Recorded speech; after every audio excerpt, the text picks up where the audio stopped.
Hello everyone, good morning. How are you all? Hoping all be good. This is Dinesh. Welcome to my channel Digyash academy. आज class में हम लोग पढ़ने वाले हैं the election commission of India, Bharat का निर्वाचन आयोग। काफ़ी इंपॉर्टेंट क्लास है ये। पिछली क्लास में जो पढ़ा था वो पढ़ा था फाइनेंस कमीशन। फाइनेंस कमीशन छोटा सा टॉपिक था लेकिन काफ़ी इंपॉर्टेंट था। कहीं कहीं कभी कभी क्वेश्चन वहाँ से आ जाते हैं। हमने पढ़ा था करंट अफेयर से रीलिंक करके। लेकिन आज क्लास में जो पढ़ने वाले हैं वो है आपका election commission of India, Bharat का निर्वाचन आयोग। ये जो आर्टिकल होता है 324 आर्टिकल होता है। कई बार क्वेश्चन पूछे गए यहाँ से। प्रीलिम के क्वेश्चंस आपको देखते रहना है। एक चीज़ और आपसे रिक्वेस्ट है कि अगर आप जब वीडियो देखते हैं तो आपसे रिक्वेस्ट है कि आप पेन और कॉपी लेके बैठिए, ताकि जैसे जैसे मैं नोट किया हूँ वैसे वैसे अपनी कॉपी पे नोट करते चलिए। राइट, इससे फ़ायदा क्या होगा कि जब आप प्रीलिम नज़दीक आपके आता है तो आप प्रीलिम के टाइम पे आपके पास इतना वक्त नहीं होता है कि आप मोटी किताब फिर से रिवाइज कर सकें। क्योंकि मैं ऑलरेडी आपकी हेल्प के लिए ही ये जो नोट्स बनाया हूँ, मेरा खुद का नोट्स है एम लक्ष्मीकांत की बुक से, उसमें से मैंने जो अपना खुद का हैंड रिटन नोट बनाया है वो कोशिश किया हूँ कि आपको वही सेम नोट से पढ़ाऊँ। और उसमें से मैंने कोशिश किया कि एक भी पॉइंट जो इम्पोर्टेंट आपका प्रीलिम के लिए, मेंस के लिए छूटे ना। तो आपसे रिक्वेस्ट है कि आप पेन पेंसिल लेके बैठिए, पेन कॉपी लेके बैठिए और अच्छे से नोट करते चलिए। राइट, और प्लस ये रिक्वेस्ट और भी है कि मैं इतना मेहनत कर रहा हूँ आपके लिए, केवल अपनी नोट्स से बना रहा हूँ। राइट, प्रायोरिटी को पढ़ा रहा हूँ ढंग से, कोशिश कर रहा हूँ अपनी तरफ से बेस्ट देने की। इसमें कहीं थोड़ी बहुत गलतियाँ हो सकती हैं, मैं भी परफेक्ट नहीं हूँ, लेकिन कोशिश करूँगा कि आपको मैं अच्छे से चीज़ों को समझा सकूँगा। राइट, तो आपसे बस रिक्वेस्ट है कि आप लोगों को शेयर करिए वीडियो को, प्लस लाइक भी करिए, कमेंट भी करिए। अगर कोई आपको प्रॉब्लम हो तो आप कमेंट में लिख सकते हैं, कहीं भी कोई डाउट हो तुरंत पूछिए। राइट, तो इस तरह से हम लोग का डेडिकेटेड इसलिए किया जाएगा तो जो भी एस्पिरेंट्स 2023 के लिए एग्ज़ाम देने वाले हैं प्रीलिम का, उनके लिए वीडियो काफ़ी इंपॉर्टेंट होगी और उनको अच्छे तरीके से नोट्स भी बनाना चाहिए। इससे क्या होगा, जब आप टेस्ट सीरीज करेंगे तो आपको ये रिवाइज करने में कम टाइम लगेगा। मान लीजिए आपने टेस्ट सीरीज में कोई क्वेश्चन गलत किया, तब भी आप आके तुरंत फिर इस टॉपिक को रिवाइज कर लेंगे, देखेंगे आपसे गलतियाँ कहाँ कहाँ हुई हैं। तो कई बार आप जब इस तरह से गलतियों को दूर करेंगे तब आपका फिर बाद में गलती कम होती है। राइट, ओके, चला जाता है। हम लोग देखते हैं क्या क्या इंपॉर्टेंट इसमें चीज़ें हैं इलेक्शन कमीशन के बारे में। ओके, देखते हैं इलेक्शन कमीशन। मैंने आपको बताया कि इलेक्शन कमीशन जो है कॉन्स्टिट्यूशनल बॉडी है, संवैधानिक संस्था है।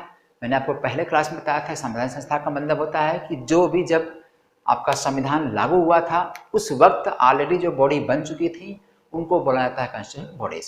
उसके बाद जब जरूरत के हिसाब से जरूरत पड़ी तब देश ने पार्लियामेंट के थ्रू कुछ संस्थाएं बनाई, उनको बोला गया अनकॉन्स्टिट्यूशनल बॉडीज। राइट, इतना ही समझना है। तो इलेक्शन कमीशन भी आपका कॉन्स्टिट्यूशनल बॉडी है। ठीक है, निर्वाचन आयोग काफ़ी बड़ा है ये। हमारे देश का दुनिया का सबसे बड़ा डेमोक्रेटिक कंट्री हम हैं, तो हमारे देश का इलेक्शन कंडक्ट करवाने में काफ़ी दिक्कतें होंगी। अक्सर आप सुनते होंगे कि स्टेट और सेंटर के दोनों के साथ साथ इलेक्शन करवा दिया जाए। अभी स्टेट और सेंटर के इलेक्शन अलग अलग होते हैं। हर राज्यों में कहीं कहीं इलेक्शंस हर महीने हर साल होते रहते हैं। तो इससे क्या होता है, इलेक्शन कमीशन का बहुत बड़ा रोल होता है, पूरे देश के लिए बहुत बड़ा रोल होता है। राइट, तो हम लोग देखेंगे आज इलेक्शन कमीशन क्या क्या रोल्स हैं, क्या फंक्शंस वगैरह हैं, कैसे इनका अपॉइंटमेंट होता है, क्या कुछ कमियां रह गई थोड़ी बहुत इलेक्शन कमीशन में। अक्सर हम देखते हैं कि कुछ न कुछ कमियां हो जाती हैं, लेकिन फिर भी अब की बार जो इलेक्शन हुआ है 2019 का सेंट्रल गवर्नमेंट का, उस इलेक्शन में पूरी दुनिया से हमने अपने बारे में, अपने देश के बारे में, अपनी डेमोक्रेसी के बारे में अच्छाइयाँ पाई हैं, अच्छाइयाँ सुनी है कि हमारा इलेक्शन कमीशन बहुत अच्छा है, बहुत मजबूत है। इतने बड़े देश पर एक इलेक्शन कमीशन इतना फेयर और अच्छे ढंग से इलेक्शन करवा रहा है, इसका मतलब इलेक्शन कमीशन काफ़ी मजबूत और काफ़ी स्ट्रांग है। राइट, चलिए तो आगे चला जाए, देखा जाए, समझा जाए क्या क्या इंपॉर्टेंट चीज़ें हैं। ये है इलेक्शनल, ये है कॉन्स्टिट्यूशनल बॉडी, इंडिपेंडेंट बॉडी है ये। राइट, इसका काम क्या होता है, to ensure free and fair election. Right, मैंने आपको बताया कि फ्री एंड फेयर इलेक्शन, स्वतंत्र और स्वच्छ अच्छा इलेक्शन करवाना देश के लिए। ठीक है, कामन किसके लिए, यानी कि ये जो इलेक्शन कमीशन होता है ये सेंटर और स्टेट दोनों का इलेक्शन करवाने के लिए कामन माना जाता है। राइट, दोनों के लिए एक ही इलेक्शन होता है। दूसरा, पंचायत राज और म्यूनिसिपालिटी, यानी पंचायत का इलेक्शन ग्राम लेवल पे, म्यूनिसिपालिटी नगर लेवल पे, इन दोनों लेवल पे जो पंचायत होती है, यानी जो इलेक्शन कमीशन होता है पंचायत म्यूनिसिपालिटी के लिए, वो एक सेपरेट इलेक्शन कमीशन होता है थ्रू स्टेट इलेक्शन कमीशन।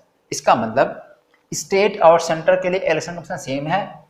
अब राज्यों में जो पंचायत और म्यूनिसिपालिटी होती है वहाँ के इलेक्शन के लिए स्टेट इलेक्शन कमीशन मेंशन करता है, यानी कि वो इलेक्शन करवाता है। राइट, क्लियर हो गया, समझ में आ गया? ओके, अब चलते हैं कुछ कंपोजिशन में बात करते हैं, यानी इस इलेक्शन कमीशन में कौन कौन लोग होंगे, कितने मेंबर या कितने चेयरमैन होते हैं, एक ही बात करते हैं। राइट, कंपोजिशन में देखते हैं कि एक चीफ इलेक्शन कमीशन होगा, भारत का मुख्य निर्वाचन आयुक्त जिसको आप कहते हैं, भारत का मुख्य निर्वाचन आयुक्त वो होगा, प्लस इसके साथ साथ कुछ और इलेक्शन कमिश्नर होंगे, निर्वाचन आयुक्त होंगे। राइट, जनरली हमने देखा है कि जनरली मेन जो होता है सेंट्रल का इलेक्शन कमीशन, एक चीफ इलेक्शन कमिश्नर होगा और 2 अदर इलेक्शन कमिश्नर होंगे। ठीक है, अब एक चीज और समझना है कि ये मल्टी मॉडल, लेकिन फिलहाल अभी करंट में ये मल्टी मेंबर कमीशन बन चुका है। मल्टी मेंबर कमीशन का मतलब बहुत सारे ऑफिसर्स इसमें होते हैं, ये सब मिल करके पूरे देश का इलेक्शन कंडक्ट करवाते हैं। आप सोच के देखिए कि पूरे देश में पूरा का पूरा समझ के चलिए कि एक बड़े लेवल पे इतना बड़ा देश है और इसमें इलेक्शन कंडक्ट करवाना, इलेक्शन करवाना, इतना सिस्टम बनाना, इतनी व्यवस्था करना, इतना पैसे खर्च करना, बहुत बड़ा रोल हो जाता है इन लोगों का। इसीलिए 2, 3, 4 लोग मिलकर बहुत कुछ नहीं कर पाते हैं, इसलिए कहा गया इसको multi member commission. Clear? Okay, appointed, ये जो मल्टी मेंबर कमीशन है, यानी कि सभी मेंबर्स जो हैं वो सब के सब अपॉइंटमेंट किससे होते हैं? अपॉइंटेड होते हैं प्रेसिडेंट से। राइट, जितने भी कमीशन के मेंबर हैं, चाहे चेयर हो गए चाहे मेंबर्स हों, सबके सब अपॉइंटेड करता है, उनको प्रेसिडेंट करता है। Right, chief election commissioner is chairman of election commission, यानी कि जो मुख्य निर्वाचन आयुक्त होता है वही इस इलेक्शन कमीशन का चेयरमैन होता है। क्लियर है? Okay, regional commissioner by president, regional commissioner किसे कहते हैं? जैसे जब सेंटर का जो इलेक्शन कमीशन है, स्टेट में जब इलेक्शन करवाया जाता है तो स्टेट में रीजनल कमिश्नर अपॉइंट किए जाते हैं बाय किसके द्वारा? प्रेसिडेंट के द्वारा। ठीक है, on the consult of election commission, election के कमीशन पर, इलेक्शन कमीशन के कंसल्ट पर प्रेसिडेंट उनको अपॉइंट करता है। कौन? जब राज्यों में, इसका मतलब जब राज्यों में राज्य का चुनाव होता है उस वक्त छोटे छोटे क्षेत्रों में वहां के लिए रीजनल कमिश्नर अपॉइंट किए जाते हैं। ठीक है, कौन करता है? प्रेसिडेंट ही करेगा, लेकिन इलेक्शन कमीशन के कंसल्ट। क्लियर हो गया दोनों पॉइंट? ओके, कंडीशन, सैलरी, ये सब डिटरमाइन प्रेसिडेंट ही करते हैं, सिंपल चीज है। ठीक है, प्रेसिडेंट डिटरमाइन करेंगे कि कितनी सैलरी होनी चाहिए इन लोगों की, क्या कंडीशन ऑफ सैलरी है, कंडीशन ऑफ सर्विस है, ये सब। राइट, टेनर क्या होना चाहिए इनका? टेनर 6 ईयर्स है, 6 साल ये अपनी पोस्ट पे बने रह सकते हैं, या अटेन जब तक ये अपना 65 ईयर्स कंप्लीट ना कर लें। इसका मतलब ये सिंपल ध्यान दीजिएगा इस वाले वर्ड को, 6 साल 65 ईयर्स, इसका मतलब ये 5 ईयर्स नहीं है। आपको याद रखना है लोकसभा का और फिर विधानसभा का चुनाव में उन लोगों को जो मेंबर बनते हैं, मिनिस्टर बनते हैं, उनकी 5 साल होती है, तो कभी कभी आपको डाउट हो सकता है। यानी इसके मेंबर 6 साल के लिए बनाए जाते हैं, या फिर 65 ईयर्स लास्ट एज होती है इनकी। राइट, ओके, टेनर समझ में आ गया? एक आर्टिकल समझते हैं, जो आर्टिकल आपका है 324 आर्टिकल। ये क्या कहता है कॉन्स्टिट्यूशन में? It provides power to superintendents direct control of elections of, किस किस का इलेक्शन डायरेक्ट करेगा, कंट्रोल करेगा या सुपरिटेंड करेगा। राइट, किसका? इसका पार्लियामेंट का इलेक्शन। पार्लियामेंट का इलेक्शन कौन कौन होता है? लोकसभा और राज्यसभा का। ठीक है, दोनों इलेक्शन का कंडक्ट करवाएगा कौन? ये निर्वाचन आयोग। राइट, चुनाव आयोग या निर्वाचन आयोग एक ही चीज है।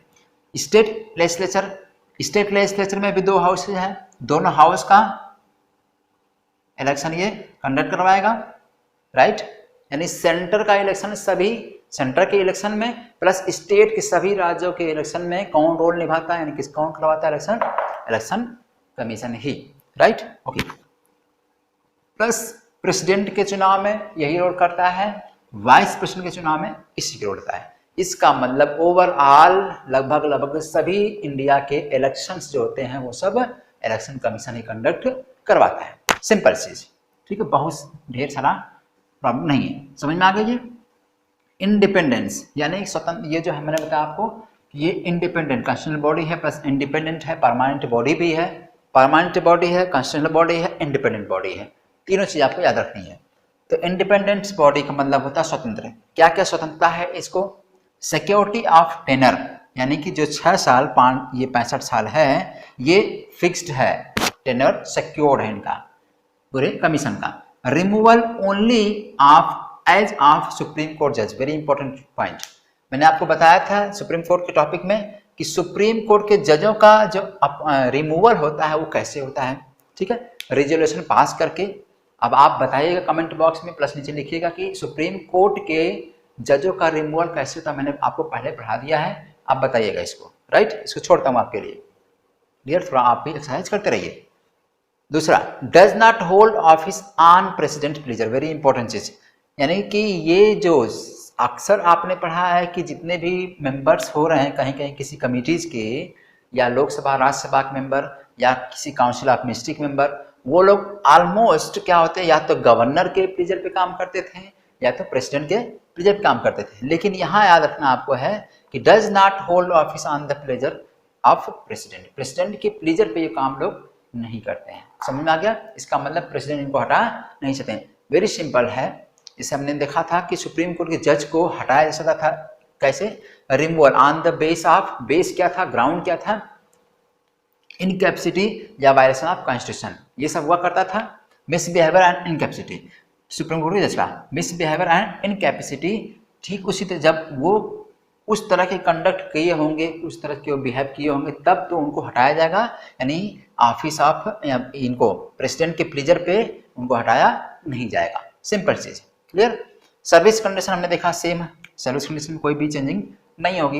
इलेक्शन कमीशन और regional election commission can't be removed, यानी कि रीजनल इलेक्शन कमिश्नर चाहे election commissioner can't be removed, हटाया नहीं जा सकता है, ठीक है, without chief election commissioner recommendation, यानी मुख्य निर्वाचन आयुक्त के बिना रिकमेंडेशन के, बिना सहमति किए, ठीक है, बिना सहमति के ना तो इलेक्शन कमिश्नर चुनाव आयुक्त और न ही रीजनल चुनाव आयुक्त को हटाया जा सकेगा। सिंपल सी बात है। ये क्या, ये मुख्य न्यायाधीश, मुख्य चीफ इलेक्शन कमिश्नर है, राइट। तो ये लोगों को इनकी रिकमेंडेशन पे हटाया जाएगा, प्लस उसी प्रोसेस से जिस तरह से सुप्रीम कोर्ट के जजों को हटाया जा रहा था। क्लियर हो गया? समझ में आ गया? इसलिए ये सब क्या, सिक्योरिटी, ये सब इंडिपेंडेंस है किसके लिए? इलेक्शन कमीशन के लिए, राइट। थोड़ी सी कमियां हैं, एक दो पॉइंट आपको मेंशन जब आप लिखेंगे तो थोड़ी सी आपको देखना होगा कि कुछ फ्लॉज हैं, कुछ कमियां भी होती हैं, जैसे नो क्वालिफिकेशंस, यानी इन सब के लिए मेंबर्स जो हो रहे हैं इलेक्शन कमीशन के, इनके लिए कोई भी क्वालिफिकेशन नहीं है। कैसी? ना तो लीगल क्वालिफिकेशन, ना ही एजुकेशनल और ना ही कोई जुडिशियल क्वालिफिकेशन है, right. Next, no fixed terms, कोई इनका फिक्स टर्म भी नहीं है। इसका मतलब ये मेंबर अगर एक बार हट गए दोबारा फिर रीअपॉइंटमेंट के लिए चुने जा सकते हैं, यानी कि रीअपॉइंटमेंट भी इनका हो सकता है। सिंपल इसी बात का, अगर नो फिक्स टर्म, ये फ्लॉज इसलिए आपको समझना है, कुछ कुछ कमियां होती हैं हर कमीशन की, कुछ न कुछ कमियां हैं, तो उसमें फ्लॉज आपको देखना है। तो नो फिक्स टर्म है। आगे, no debar from the further appointment after retiring, यानी एक बार अगर रिटायर हो गए तो दोबारा भी इनको किसी पद के लिए, यानी उस तरह किसी पद के लिए चुना जा सकेगा, इससे इनको डिबार नहीं किया जा रहा। ये सब क्या है? ये सब थोड़ा सा फ्लॉ है। फ्लॉ का मतलब कमियां थोड़ी सी हैं, कमजोरियां हैं बस, राइट। और बाकी सब चीजें अच्छी हैं। Okay, next, vision. विजन का मतलब दृष्टिकोण। इस कमीशन का कुछ ना कुछ दृष्टिकोण होना चाहिए। वो क्या है?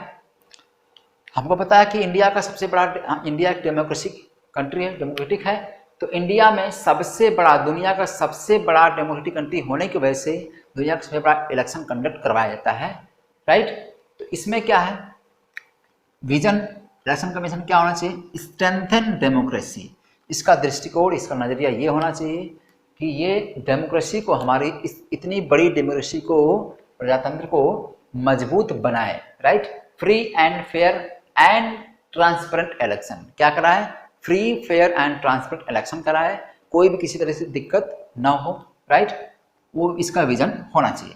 नेक्स्ट इंपॉर्टेंट चीज है गाइडिंग प्रिंसिपल्स। कुछ इसके गाइडिंग प्रिंसिपल्स होते हैं जो इनको गाइड करते हैं। इसका मतलब संविधान में कुछ चीजें क्या है, कुछ ऐसे इंपॉर्टेंट चीजें दी गई हैं, इलेक्शन कमीशन को ध्यान में रखना होता है, राइट, वाइल कंडक्टिंग इलेक्शंस। पहला चीज to maintain integrity, very important word integrity. आप जब प्रेम्बल पढ़े होंगे तो आपने पढ़ा होगा इंटीग्रिटी, राइट। इंटीग्रिटी, इंडिपेंडेंस, स्वतंत्रता, ऑटोनॉमी, स्वायत्तता, equality, equity, awareness and transparency. इन सब वर्ड को ध्यान से पढ़िएगा। ये सब वर्ड आपके कहीं न कहीं पूरी डेमोक्रेटिक यानी पूरे पॉलिटी में आपके आए हुए हैं, कॉन्स्टिट्यूशन में आए हुए हैं, और सबका मतलब है, ये सब एक थॉट्स हैं, एक थीम्स हैं, राइट। इनको आपको देखना है, सबको पढ़ना समझना है। ये मैं आपको अलग से फिर पढ़ाऊंगा भी डिटेल करके अच्छे से। इंटीग्रिटी का मतलब सत्यनिष्ठा, ठीक है, इंटीग्रिट सत्यनिष्ठा कह सकते हैं, और इसको independence, autonomy, equality, equity, awareness, transparence, इन सब वर्ड को आपको ध्यान देना है। इनको हम अलग से पढ़ेंगे। ये सब सिक्योर करेंगे, ये सब मेंटेन करेंगे कौन, इलेक्शन कमीशन, देश के लिए, राइट।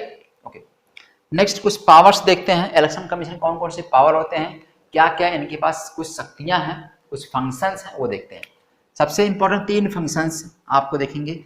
एडमिनिस्ट्रेटिव फंक्शन क्या है इनका, एडवाइजरी फंक्शन और क्वासी जुडिशियल फंक्शन, ठीक है। प्रशासनिक फंक्शन, सलाहकारी फंक्शन और अर्धन्यायिक फंक्शन, राइट। तो पहला फंक्शन इनका देखते हैं, क्या क्या इनका फंक्शन है। सबसे इंपॉर्टेंट चीज है, फंक्शन आपको बहुत जरूरी है, क्योंकि फंक्शन से सीधे सीधे क्वेश्चन आपकी प्रीलिम में आ जाते हैं। तो to determine territorial area on the base of delimitation commission act, ठीक। डिलिमिटेशन कमीशन एक्ट, इसका मतलब किसी क्षेत्र का डिलिमिटेशन का मतलब ये होता है, जैसे मान लीजिए किस टेरिटोरियल एरिया में कितने प्रत्याशी हैं, किस संख्या के आधार पर, ये सब डिसाइड कौन करेगा, आपका इलेक्शन कमीशन, ठीक है। ओके, समझ में आ गया। तो टेरिटोरियल एरिया डिसाइड करना, डिटरमाइन करना, किस बेस पे, डिलिमिटेशन कमीशन के बेस पे, एक्ट के बेस पे इसको डिटरमाइन करेगा ये, राइट। क्लियर हो गया, यहाँ तक समझ में आ गया। यहाँ तक थोड़ा सा रिवाइज कर लेते हैं, देखिए फिर आगे चला जाए। मैंने बताया आपको कॉन्स्टिट्यूशनल बॉडी है, इंडिपेंडेंट बॉडी है, परमानेंट बॉडी है, इंश्योर करेगी free and fair election. Common election commission है किसके लिए, सेंटर के लिए, स्टेट के लिए, लेकिन पंचायत के लिए, म्यूनिसिपैलिटी के लिए सेपरेट इलेक्शन कमीशन होगा स्टेट का, राइट। क्लियर होगा, यहाँ से क्वेश्चन पक्का आते हैं यहाँ पे। कंपोजिशन में क्या है, chief election commissioner plus other होंगे, मुख्य निर्वाचन आयुक्त होगा प्लस अदर लोग होंगे, जनरली 1+2 होते हैं, टोटल मिलाकर 3 होते हैं। मल्टी मेंबर कमेटी है ये, मल्टी मेंबर कमेटी या कमीशन है ये, इसका मतलब बहुत सारे लोग इसमें इन्वॉल्व होते हैं, राइट। ओके, अभी आगे और हम देखेंगे अपॉइंटमेंट होगा किसके द्वारा, by president election commission, chief election commission is chairman of election commission, right. Regional commissioner जो होगा प्रेसिडेंट के द्वारा अपॉइंट होता है on the consult of election chief election commission, right, election commission की कंसल्ट पे। कंडीशन, सैलरी वगैरह सब डिटरमाइंड प्रेसिडेंट ही करेगा, टेनर 6 साल और 65 साल, राइट। लास्ट इज आर्टिकल 324 हमने देखा, इसमें क्या लिखा गया था, power to superintendence direct control of elections of parliament, state legislature, president and vice president, इन सब का इलेक्शन करवाएगा कौन, इलेक्शन कमीशन, राइट। इंडिपेंडेंस क्या था, टेनर का इंडिपेंडेंस था। रिमूवल प्रोसेस जो है काफ़ी टफ है, जैसे सुप्रीम कोर्ट जैसे था, इसलिए इसकी सिक्योरिटी है इनकी। Does not hold office on the pleasure of president, president के प्लेजर पे ऑफिस होल्ड नहीं करते हैं, राइट, ये भी ध्यान देना है। सर्विस कंडीशन में कोई चेंजिंग नहीं होगी। Election commissioner plus regional election commissioner can't be remove, इनको हटाया नहीं सकता है बिना मुख्य निर्वाचन आयुक्त के परमिशन के, राइट। ओके, फिलहाल कुछ कमियां हैं, नो क्वालिफिकेशन, इनको क्वालिफिकेशन नहीं है, लिखा नहीं है भाई बीए पास हो, एमए पास हो या कुछ एजुकेशनल क्वालिफिकेशन हो, ऐसा कुछ नहीं है, राइट। लीगल ना हो, ना ही एजुकेशनल, ना ही जुडिशियल है। फिक्स टर्म है इनका, फिक्स टर्म मतलब 6 साल है, 65 साल है, लेकिन टर्म जो है टेनर 6 साल का पैसा, लेकिन टर्म कोई फिक्स नहीं है। इसका मतलब एक बार अगर बने हैं दोबारा भी इनको बनाया जा सकता है, right. No demand from further appointment after retiring, यानी रिटायरिंग के बाद भी इनका सिलेक्शन हो सकता है। विजन क्या था? Strengthen democracy. इनका विजन है कि डेमोक्रेसी, हमारे देश की डेमोक्रेसी को बनाए रखेंगे, मजबूत रखेंगे, right. Free fair and transparent election कराएंगे। गाइडिंग प्रिंसिपल्स क्या है? टू मेंटेन इंटीग्रिटी, सत्यनिष्ठा को बनाए रखेंगे। इंडिपेंडेंस, स्वतंत्रता बनाए रखेंगे। ऑटोनॉमी, स्वायत्तता बनाए रखेंगे। इक्वलिटी, बराबरी को, यानी इक्वलिटी को और अवेयरनेस बनाए रखेंगे। ट्रांसपेरेंस एंड ट्रांसपेरेंसी भी बनाए रखेंगे। ये सब इनके क्या है? प्रिंसिपल्स हैं जो इनको दिए गए हैं। कहाँ से? पॉलिटी से, यानी कॉन्स्टिट्यूशन से इनको दिया गया है कि इनको ध्यान में रख के ही कोई काम करेंगे, राइट। पावर में हमने पहला देखा था, 2-3 पावर हमने देखा है, एडमिनिस्ट्रेटिव पावर, एडवाइजरी पावर और क्वासी जुडिशियल पावर। इसमें से पहला हमने देखा है डिटरमाइन करेंगे टेरिटोरियल एरिया को, यानी किस एरिया में, किस एरिया के हिसाब, मतलब कौन सा प्रत्याशी किस एरिया में कितने वोटों को लेकर के या कितने सदस्यों को मिला करके वो चुनाव लड़ेगा, उस एरिया में कितने मेंबर्स यानी कितने जनसंख्या होनी चाहिए, उसके हिसाब से ये सब डिलिमिनेट करेगा कौन? इलेक्शन कमीशन, ठीक है। पहला समझ में आ गया इतना? ओके, चलें आगे समझते हैं हम लोग इसका नेक्स्ट। ओके, एक समझ में आ गया, ठीक है। नेक्स्ट चलते हैं दूसरा समझते हैं क्या है फंक्शन इनका। Prepare register for all eligible voters. इसका मतलब जो भी एलिजिबल वोटर्स हैं इंडिया के, उन सब का रजिस्टर बनाना, प्रिपेयर करना किसके जिम्मे है? इलेक्शन कमीशन जिम्मे है। इसका मतलब हमने पढ़ा है कि यूनिवर्सल एडल्ट फ्रेंचाइज, इसका मतलब जो भी व्यक्ति 18 साल की एज कंप्लीट कर लिया है वो वोट दे सकता है। इसका रजिस्टर प्रिपेयर करता है, यानी कि आपके यहाँ निर्वाचन कार्ड जो बनता है वोट देने के लिए, आपकी एज 18 ईयर्स हो गई है तो आप वोट देने के लिए एलिजिबल हो जाते हैं। वो रजिस्टर कौन बनाता है? इलेक्शन कमीशन बनाता है, ठीक है। Okay, next, notify the date and schedule of the election, यानी कि डेट और शेड्यूल, कब इलेक्शन कंडक्ट करवाना है, क्या शेड्यूल होगा, ये सब कौन नोटिफाई करता है? Election commission, right. ओके, बहुत इजी है। Grant recognition symbol to the political parties, very important चीज, यानी कि पॉलिटिकल पार्टी को क्या सिंबल दिया जाएगा ये कौन डिटरमाइन करता है? इलेक्शन कमीशन करता है, राइट। उनको सिंबल कौन सा दिया जाता है, क्या देता है, ये सब करता है, राइट। एंड नेक्स्ट सबसे इंपॉर्टेंट चीज जिसको मैंने आपको बताया कि इनके पास कुछ जुडिशियल है नहीं, ये जो कमीशन है ये क्वासी जुडिशियल मतलब अर्ध न्यायिक है। इसका मतलब इसके पास भी क्या है? थोड़ा बहुत जुडिशियल पावर है। वो हम पढ़ते हैं, सबसे इंपॉर्टेंट क्या है?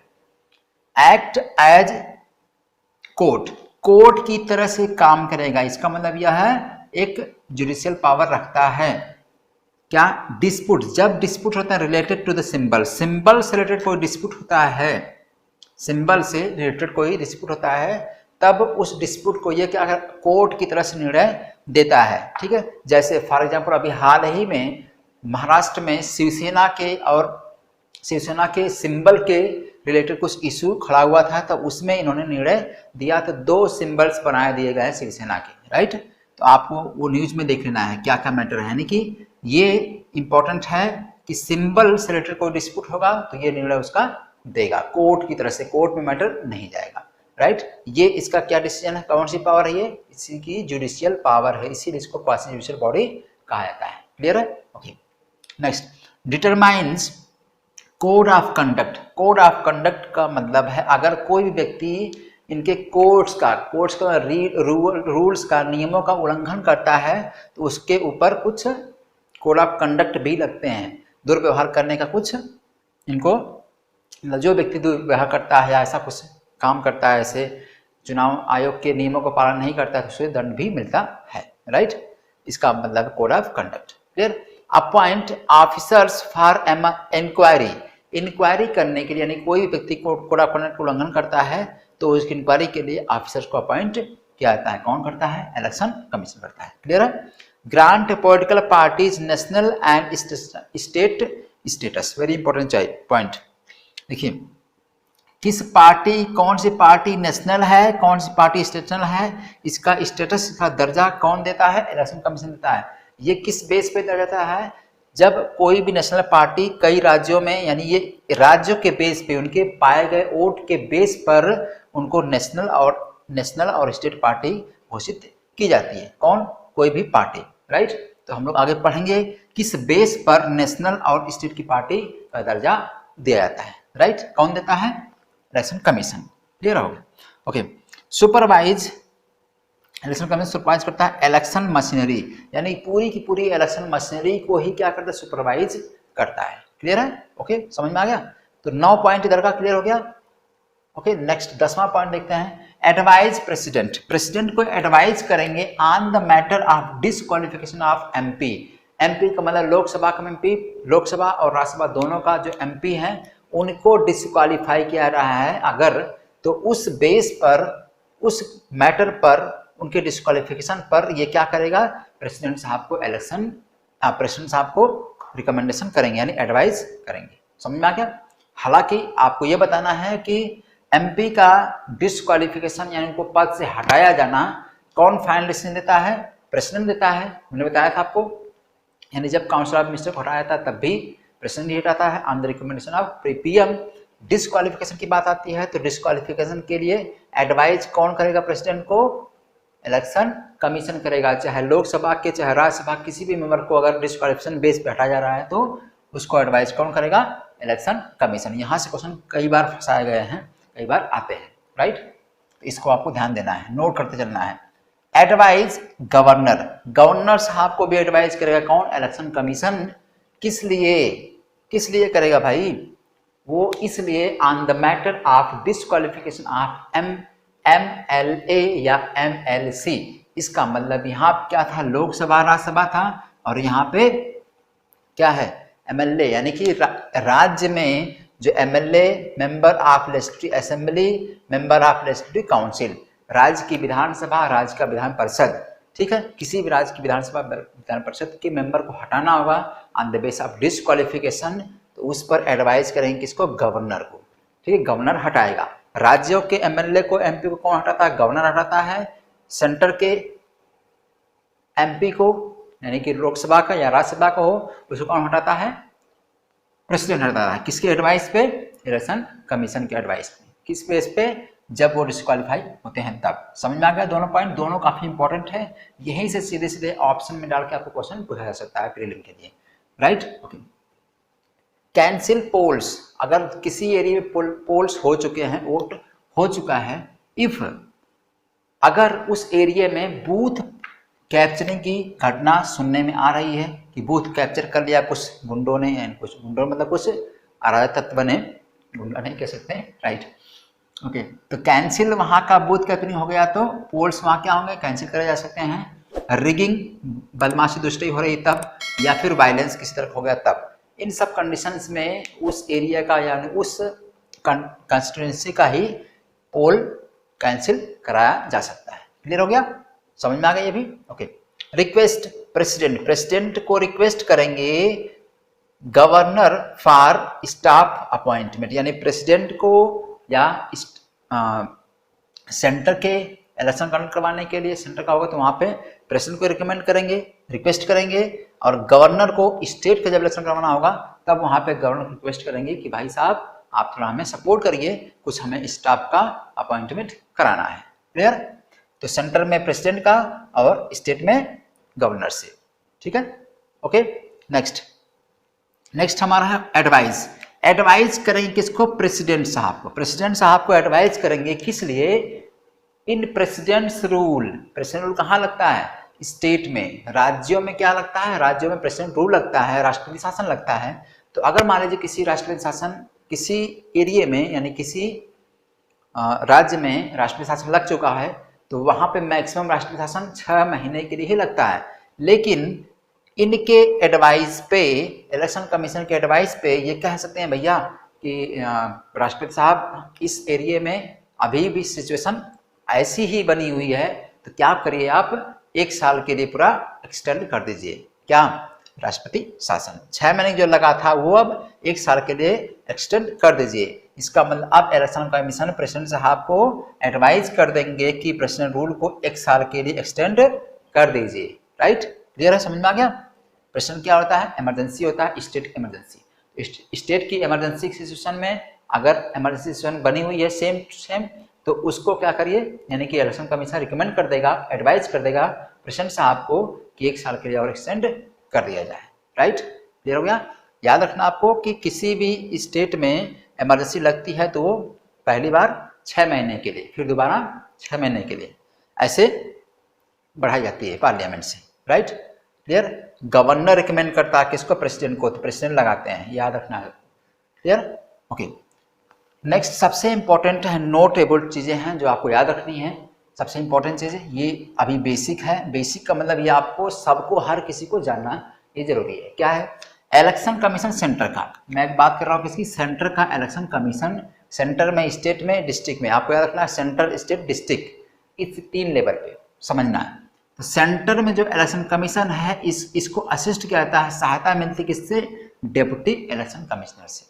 ठीक है, यानी कि सेंटर में जो चीफ इलेक्शन कमिश्नर है उसकी सहायता डिप्टी इलेक्शन कमिश्नर करते हैं। क्लियर हो गया।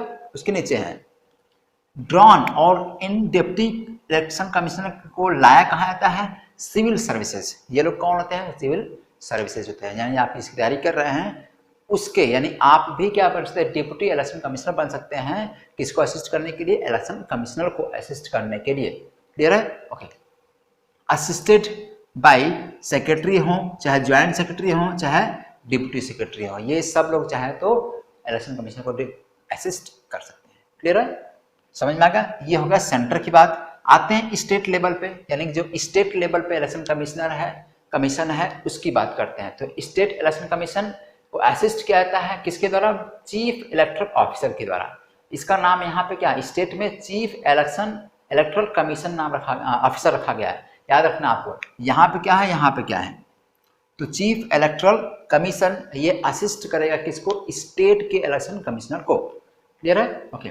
इसका अपॉइंटमेंट होगा बाय चीफ इलेक्शन कमिश्नर, यानी सेंटर का जो चीफ इलेक्शन कमिश्नर है वो अपॉइंट करेंगे किसको, चीफ इलेक्टोरल ऑफिसर को, in consult with state election commissioner. राज्य की, ये राज्य में है तो राज्य के इलेक्शन कमीशन के कंसल्ट पे इस चीफ इलेक्टोरल कमीशन को, ऑफिसर को अपॉइंट किया जाएगा। राइट, समझ में आ गया, कौन करेगा, चीफ इलेक्शन कमिश्नर करेगा। ये स्टेट की बात हो गई, ये सेंटर की बात हो गई। समझ में आ गया दोनों point, okay. Next district level पे आते हैं, यानी ये सेंटर था, यहाँ से आ गए हम लोग स्टेट में, यहाँ से फिर आ जाएंगे डिस्ट्रिक्ट में। तो डिस्ट्रिक्ट लेवल पे जो होता है इलेक्शन उसका देखते हैं। यहाँ पे होता है डीएम साहब, यानी कलेक्टर साहब की बात करते हैं। कलेक्टर साहब जो होते हैं, डीएम जो होते हैं, ये act as district returning officer, इनका नाम होता है डिस्ट्रिक्ट रिटर्निंग ऑफिसर। ये कहाँ होते हैं, डिस्ट्रिक्ट में होते हैं, डिस्ट्रिक्ट रिटर्निंग ऑफिसर। डिस्ट्रिक्ट में ये एक्ट करते हैं कलेक्टर जो होते हैं। ठीक है, इनका नाम क्या है, डिस्ट्रिक्ट रिटर्निंग ऑफिसर इस डिस्ट्रिक्ट में। ठीक है, ये अपॉइंट करते हैं, डिस्ट्रिक्ट डीएम साहब अपॉइंट करेंगे इसको, रिटर्निंग ऑफिसर को अपॉइंट करेंगे for every constituencies, her constituency के लिए अपॉइंट करेंगे। इन डिस्ट्रिक्ट, हर डिस्ट्रिक्ट में हर कॉन्स्टिट्यूंसी के लिए अपॉइंट किए जाएंगे कौन, रिटर्निंग ऑफिसर। कौन करेगा, डिस्ट्रिक्ट रिटर्निंग ऑफिसर जो डीएम साहब होते हैं। ठीक है, ये करेंगे, समझ में आ गया। एंड प्रिसाइडिंग ऑफिसर्स, और प्रिसाइडिंग ऑफिसर्स अपॉइंट किए जाएंगे कहाँ पे, हर पोलिंग बूथ के लिए। हर पोलिंग बूथ, जहाँ जहाँ पोलिंग बूथ बना होगा वहाँ के लिए प्रिसाइडिंग ऑफिसर्स अपॉइंट किए जाते हैं। प्लस पूरे कॉन्स्टिट्यूंसी के लिए, ठीक है, पूरी सभा के लिए जो वहाँ का पोस्ट होगी वहाँ के लिए एक रिटर्निंग ऑफिसर अपॉइंट किया जाता है। कौन करता है, डिस्ट्रिक्ट रिटर्निंग ऑफिसर। समझ में आ गया, ये चीज़ें क्लियर हो गई, ये भी तीनों। ठीक है, तो ये आपको नोट्स में समझ लेना बढ़िया से, अच्छी तरीके से। क्लियर हो गया, ओके। ये सब जो रोल्स हैं, जो फंक्शंस हैं आपके इलेक्शन कमीशन के, आपको नोट कर लेना, अच्छी तरीके से समझ लेना है। फिर हम पढ़ेंगे कोरिलेट करके किससे, करंट अफेयर से। ठीक है, समझ में आ गया, ओके। तो मेरे ख्याल से आज की क्लास काफ़ी लंबी है लेकिन अच्छी है। अब आप इन चीज़ों को नोट करते चलिएगा, आगे बढ़ते चलिएगा। हम लोग धीरे धीरे कवर कर लेंगे सब कोर्स। और मेरा प्रॉमिस है आपसे कि मैं कोशिश कर रहा हूँ कि नवंबर के लास्ट तक, नवंबर 15-20 नवंबर तक पूरी पॉलिटी कवर कर दूँ। इसके बाद फिर हम लोग आएंगे ज्योग्राफी मैपिंग पे और प्लस इकोनॉमिक पे। ठीक, उसका वीडियो मैं अपलोड करूँगा। बस आपसे रिक्वेस्ट है कि आप ज़्यादा ज़्यादा लोगों को शेयर करिए ताकि मुझे भी थोड़ा सा मोटिवेशन मिले वीडियो बनाने का, प्लस मेरा हेल्प भी हो सके, राइट। ओके, तो आज का टॉपिक यहीं पे ख़त्म करते हैं, फिर मिलेंगे कल। तब तक के लिए goodbye, see you soon, thank you so much, God bless you all.